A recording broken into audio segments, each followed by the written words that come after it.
Bonjour, au cœur de l'écho, nous parlons de l'insertion professionnelle aujourd'hui avec Sabine Bernasconi, conseillère générale et vice-présidente MPM en charge de l'emploi, avec également sur ce plateau aujourd'hui Monsieur Jean-Christophe Barusso, qui est directeur d'émergence, et Monsieur Philippe Acedo, qui représente à la fois le groupe BNP Paribas et puis aussi une initiative qui s'appelle IDEO. Alors on va définir rapidement IDEO et puis après, comme c'est une fondation, Sabine Bernasconi nous dira dans quel cadre législatif, on va dire, on évolue.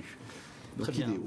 Alors IDEO est un fonds de dotation qui réunit des entreprises qui ont décidé de se mobiliser pour mettre en commun des ressources financières, mais aussi des ressources humaines, qu'on pourra détailler plus tard, mais également d'associer dans l'administration et la gouvernance de ce fonds, de s'associer avec des représentants des structures d'insertion par l'activité économique pour pouvoir avoir une vraie démarche dans l'accompagnement de publics aujourd'hui éloignés de l'emploi. D'accord. C'est pour se donner, allez, je vous provoque un peu bonne conscience que vous faites ça, c'est parce que vous avez vraiment un rôle à jouer dans l'insertion, dans les secteurs économiques que vous représentez, c'est pour afficher une image de RSE, de responsabilité sociétale et environnementale? Alors je crois que les entreprises qui se sont engagées et qui sont membres fondateurs du fonds de dotation mènent par ailleurs déjà sur le territoire marseillais de nombreuses actions en matière d'insertion, en matière également d'aide à des publics éloignés du monde de l'emploi. Donc c'est plutôt une concrétisation dans une action qui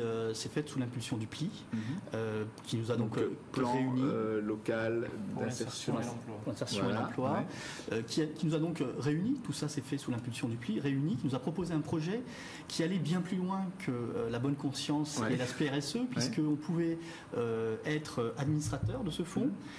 Gérer les fonds en ce qui concerne BNP Paribas, puisque nous sommes l'établissement bancaire qui gère le fonds, participer également à la sensibilisation, à la communication pour recueillir d'autres entreprises donatrices également de ce fonds, et puis nous mettre en contact dans une gouvernance partagée avec des structures qui représentent ce monde de l'insertion, et un projet assez novateur. Il est local.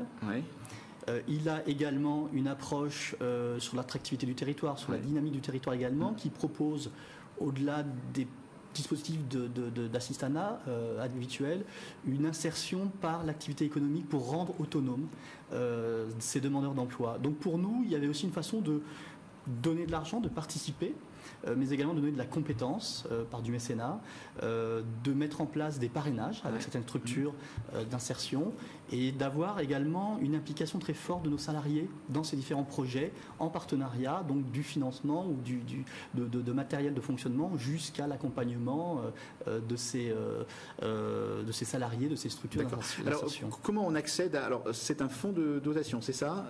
Donc déjà, c'est quoi ce dispositif, vous qui êtes élu, Sabine Bernasconi? Donc c'est un dispositif de plus en matière d'emploi. Comment on peut le définir? Je crois qu'il faut bien comprendre qu'un fonds de dotation, c'est un dispositif simplifié.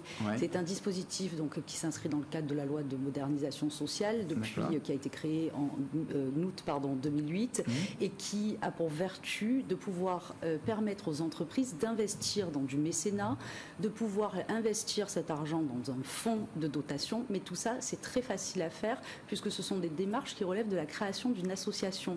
Donc on n'est pas dans un système compliqué comme la création d'une fondation, dont on voit quand même depuis 3 siècles d'existence qu'il y a aujourd'hui, entre août 2008 et aujourd'hui, plus de 800 fonds de dotation qui se sont créés en France, et que c'est beaucoup la loi plus a eu un que le effet nombre de fondations effectivement en 3 siècles. Donc il y a eu cet effet booster de la loi en facilitant les démarches. Les entreprises ont pu investir dans des fonds, mais avoir aussi une vue sur les investissements. Et je veux dire qu'à Marseille, nous avons créé le premier fonds de dotation locale, et les entreprises savent exactement, précisément quels choix de projets sont faits.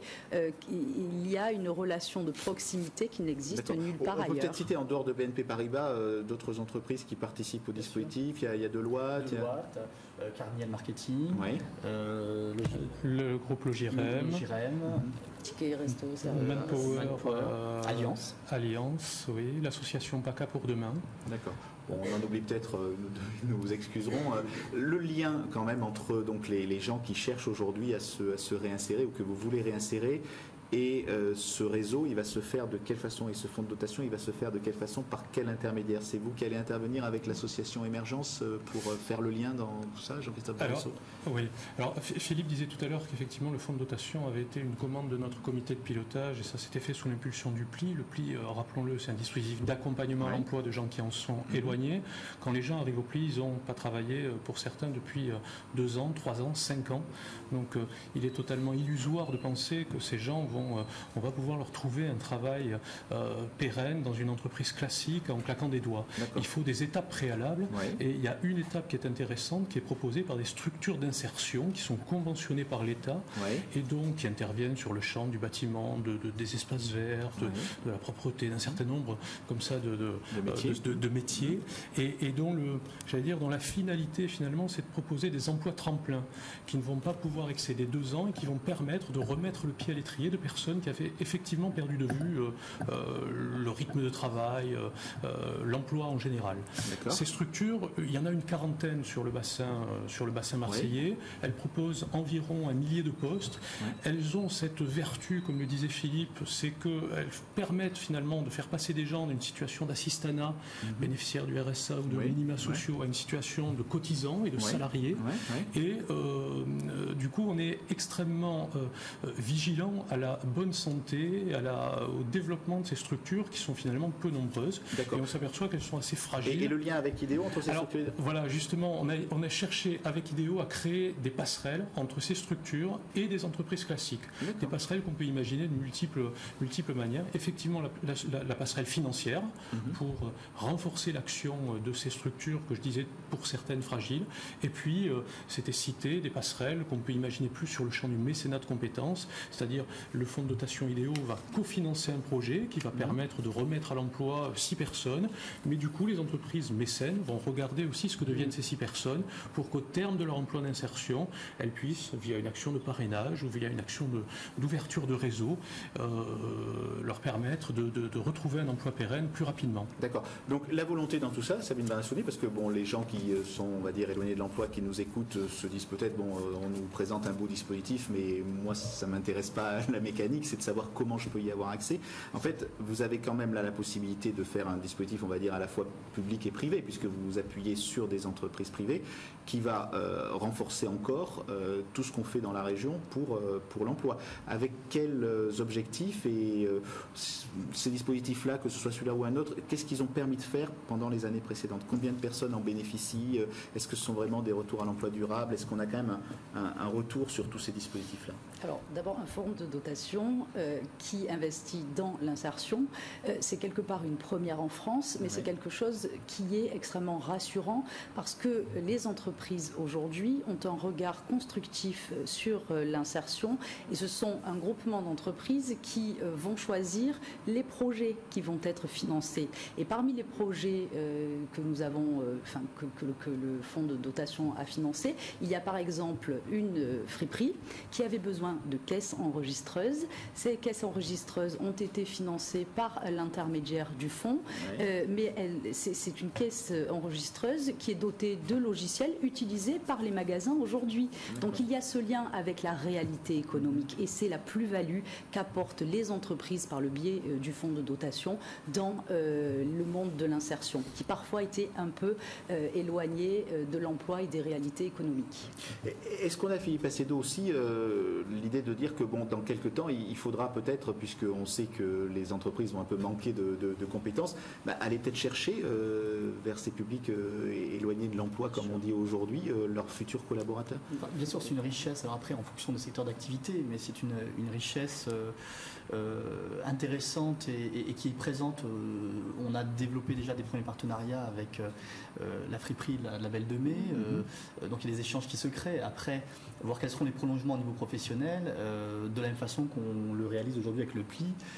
Ça peut être aussi des accompagnements aussi dans le cadre de parrainage pour des demandeurs d'emploi ou pour des membres de la structure d'insertion pour rechercher du travail. Donc nous on est ouvert en tout cas à tout type d'accompagnement et de parrainage qui peut aller jusqu'à l'emploi en fonction des secteurs d'activité des entreprises membres du fonds de dotation, mais c'est une richesse importante.